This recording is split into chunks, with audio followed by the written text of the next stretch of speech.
You aren't where you want to be in life because you can't withstand the hard times and hard things that happen to you, and it takes you too long to recover. You fall too far when it happens, and then finally when you do recover, you're worse than you were when you started. I'm Alex Hormozi. I own acquisition.com. It's a portfolio company that makes lots of money, but today I want to talk about something that I think is key to entrepreneurship and even just being a human being who gets what they want out of life. And it's a topic that I think a lot about, which is one that's called mental toughness. And so I made this for you guys. What is mental toughness? It's the chance a bad thing changes how you act in a way that's against your goals. Or it'd be like, well, what does it actually mean? It just means the percentage likelihood that when something bad happens, you change the way you act in a way that's not ideal. That means that mental toughness is no longer a do you have mental toughness or not, but instead it's how much mental toughness do you have? Fundamentally, what we're trying to get into is how people respond to bad things, right? And so once we have it defined, which is that the chance a bad thing happens to you, then we have to create an environment in which mental toughness can be exercised and then ideally measured, right? And when we do that, I can give you a visual so that you can start thinking about your own behavior within this context. So number one here, that's how you normally behave. So whatever your normal kind of baseline is, that's how you act every single day. Then at some point, a bad thing or enough bad things happen that it forces you to change how you behave. That's step two. Step three is, okay, once I've changed how I behave, how low do I go or how upset do I get, right? Number three. Then there's a certain period of time that elapses where you continue this bad behavior, and then you start coming up, you start recovering. That's the next period, which is number four. Number five is going to be bidirectional. Either you get better as a result of this hard thing or you get worse. And then number six, the last one there, is how much better did you get or how much worse did you get? And so this gives us kind of a framework to think through mental toughness, not as this like amorphous, like rah, rah, rah, like beat your chest, like alpha masculinity thing, but really just how resilient are you as a human being? And to be clear, when I say bad for the rest of our time, or really when you hear me say bad in general, I just mean against your preferences. There's something that happened that you wish didn't happen. And that's what makes it bad for our definition, okay? And so people mistakenly believe that mental toughness is one thing. And looking at the model that I just walked through, I believe that it's actually four separate components that make up mental toughness overall. So number one is tolerance. Number two is fortitude. Number three is resilience. And number four is adaptability. And so when we draw these out and we look at these visually, we have them looking like this. So each of these is a measured point in kind of this behavior frame. And so let's dive into all four. So the first component of mental toughness in my model is tolerance. And to be clear, I don't think these words matter as much as the thing that they're measuring. All right. So the definitions matter far more than the label I'm ascribing to it. So your tolerance, which is this first part here, this is how much hardship, the number of hardships, or how long you can endure hardship. I keep wanting to say hardship before you have a change in behavior. All right. How much tough stuff can you go through before you crack? And so if you're somebody who has a long fuse, aka it takes a lot to rock your boat, you have high tolerance, right? It takes a lot of stuff before you just say like, screw it.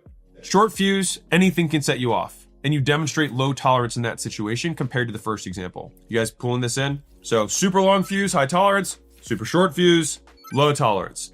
And so as I'm going through these, I would love you to think for yourself like, okay, am I high? Do I have high tolerance? Do I have medium tolerance? Do I have low tolerance? Because none of us is perfect. And so we can always, if we can start measuring the components of mental toughness for our own behavior, it means we begin the process of being able to improve it.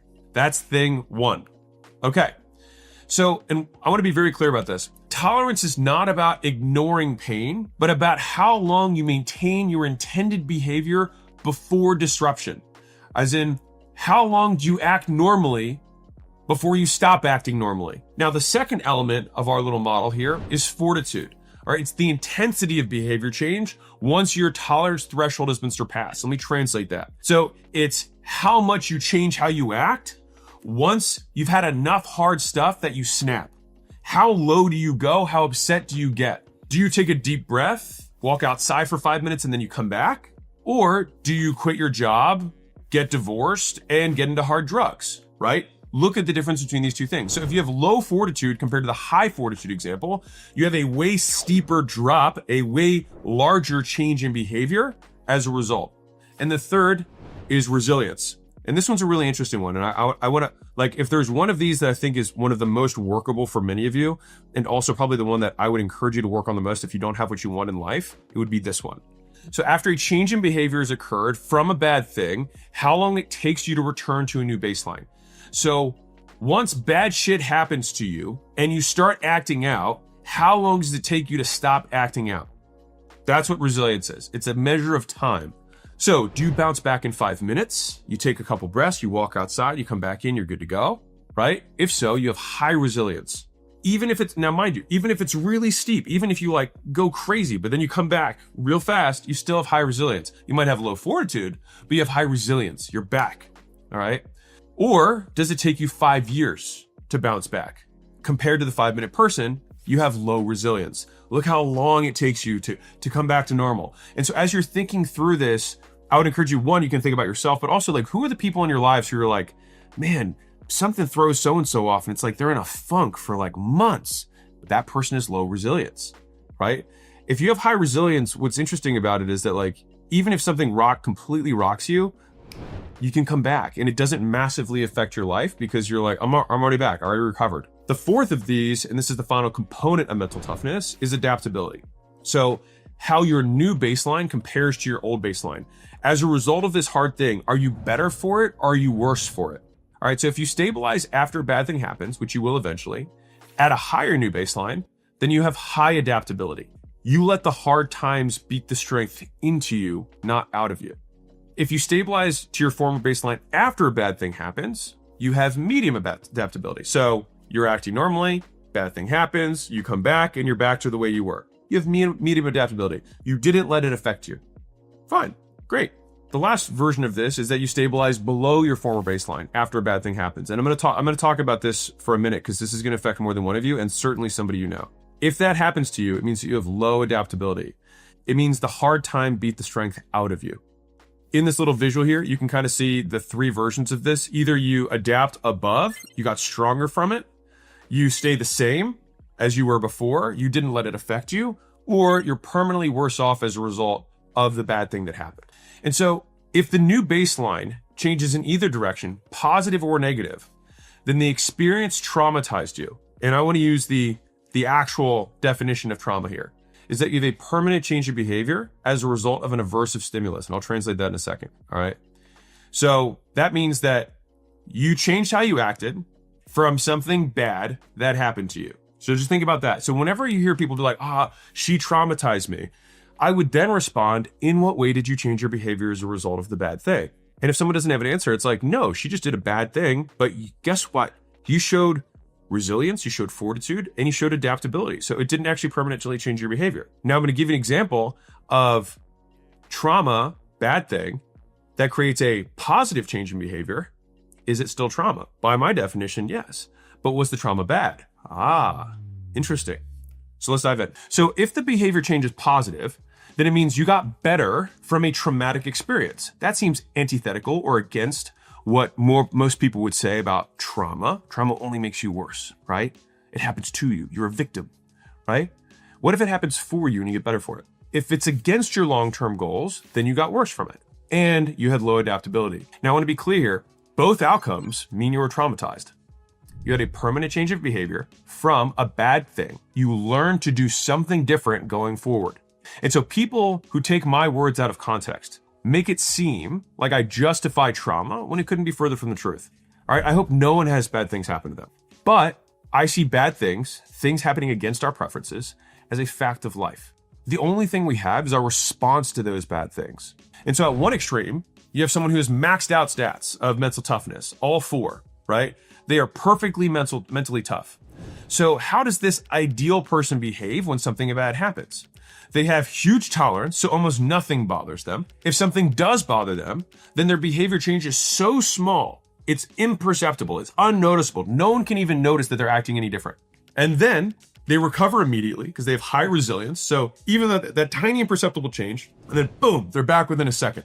They came back. And then not only that, they use that experience, that bad thing, to get better. So they have high adaptability. And so the end result of that is someone who just keeps getting better. They just keep getting stronger. They just keep improving, and life happens for them, not to them. on the other hand, if somebody has, let's imagine an imperfect person. All right, let's somebody who's 0 out of 10 mental toughness. They're a mental weenie. They're a little ninny. All right. Some of you know these people as well. Some of you may be these people. And so for you, it may take almost nothing to throw you off your game. Maybe it's bad weather. Maybe you got a little bit of traffic. Maybe the Wi-Fi is slow today. A tiny inconvenience sends you spiraling. Low tolerance. Think weenie tolerance. Itty bitty bitty bitty tolerance. All right.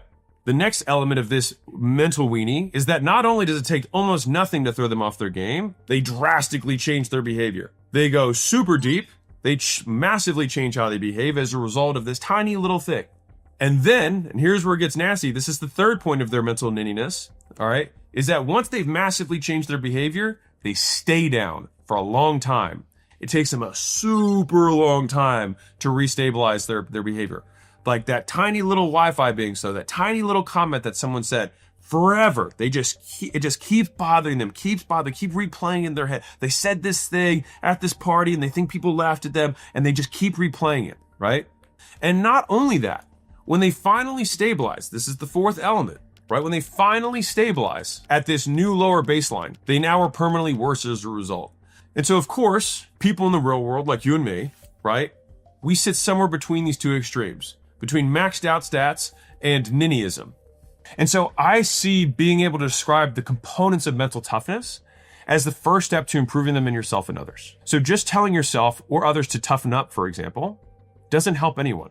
But giving them clear instructions that they can use to change their behavior over time can help them improve it. And if you can improve it, it no longer means mental toughness is a trait that you're born with, but it's a skill you can develop. So if you have a short fuse, then you need to practice not giving power to something to ruin your day or ruin your moment. I'm not saying don't be upset. That's not my point at all. You just want to allow yourself to be more upset about letting something change your behavior than about the thing itself. So, for example, I can't believe that person said XYZ to me, right? Rather than lashing out, you think, I don't want to give them that level of control over my behavior.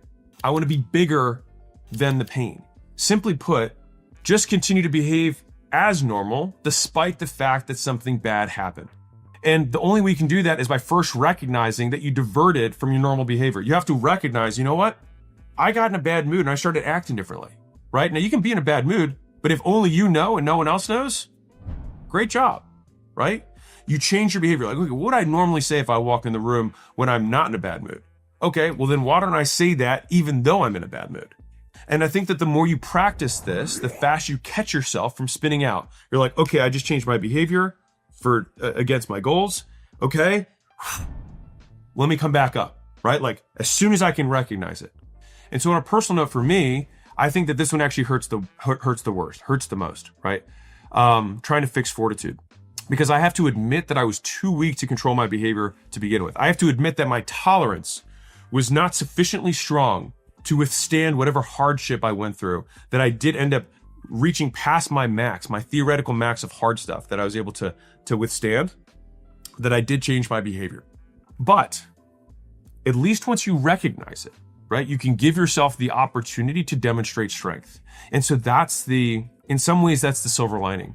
When you do act out, you're like, wow, this is actually an opportunity for me to stop acting out and demonstrate to myself that I have higher fortitude than I thought I did. And when you do that, you have the strength to change it.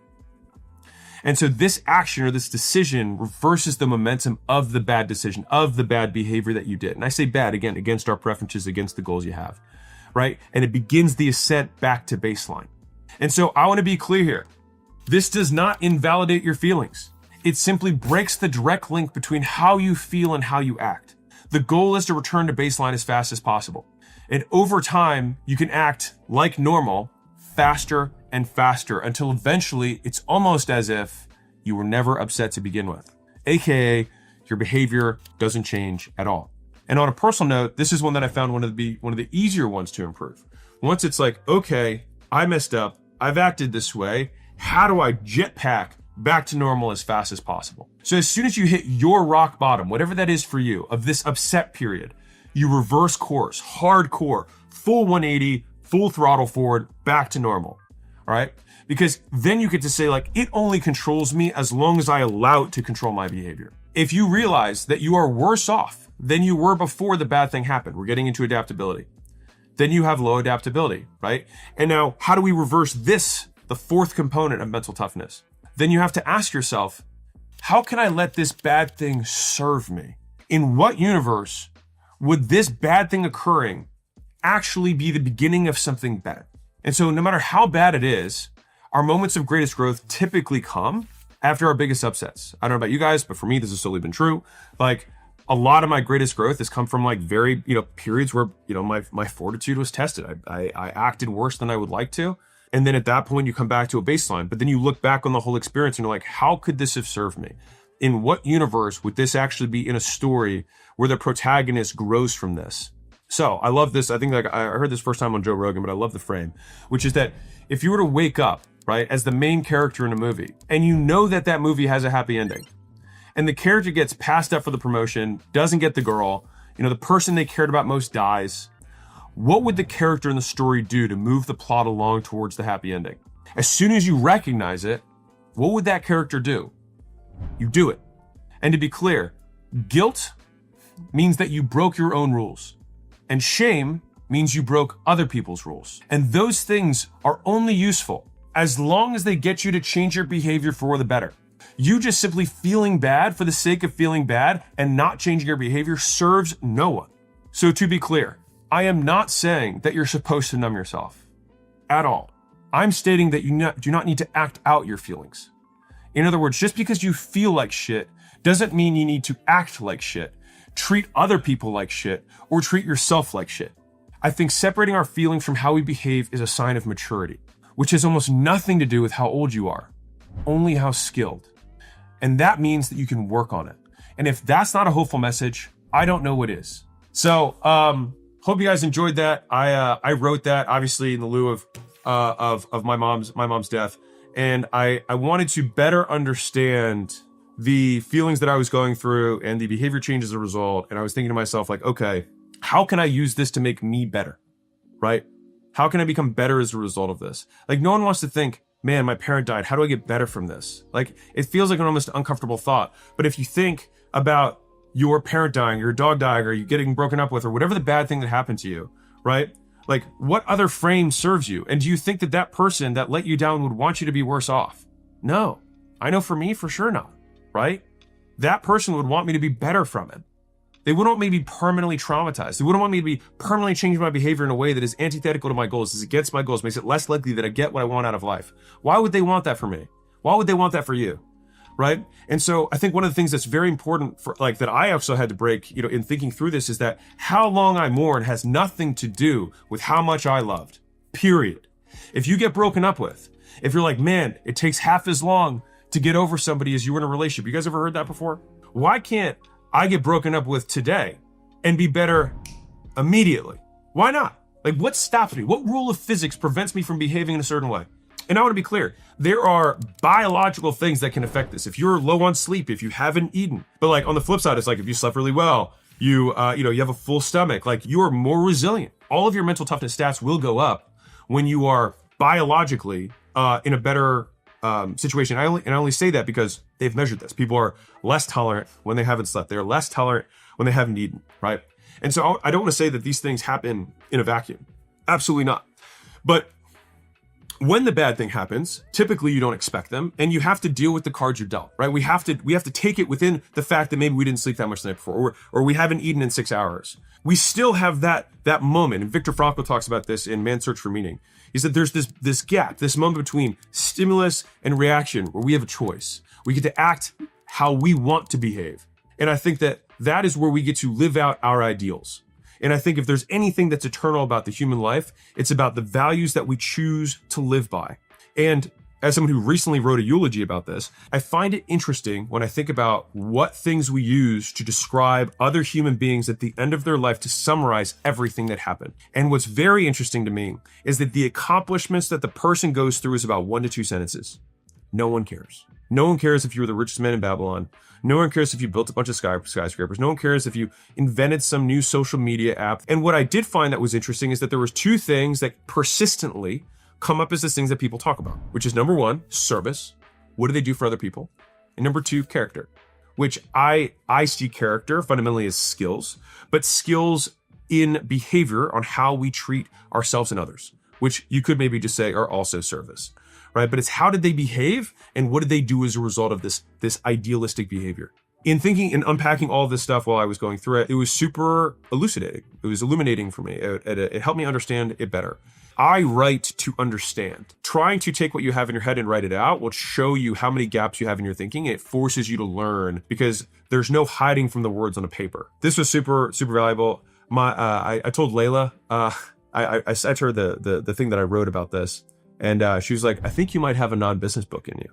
So if you guys would like a non-business book, let me know, because I haven't started what my next book's going to be. I'm having an increasingly difficult time separating out some of these, I would say, behavior sets, interpersonal skills, self skills, from it, because so many things in business rely on you having this. You could have the best business strategy in the world, but if you have low tolerance, if you have low fortitude, if you have low resilience, if you have low adaptability, you will fail. It doesn't matter. And what I find interesting about this is that so many people are looking for the latest tactic when most of the time they can't execute anything for a consistent period of time because they get in their own way. They allow the world to dictate how they act.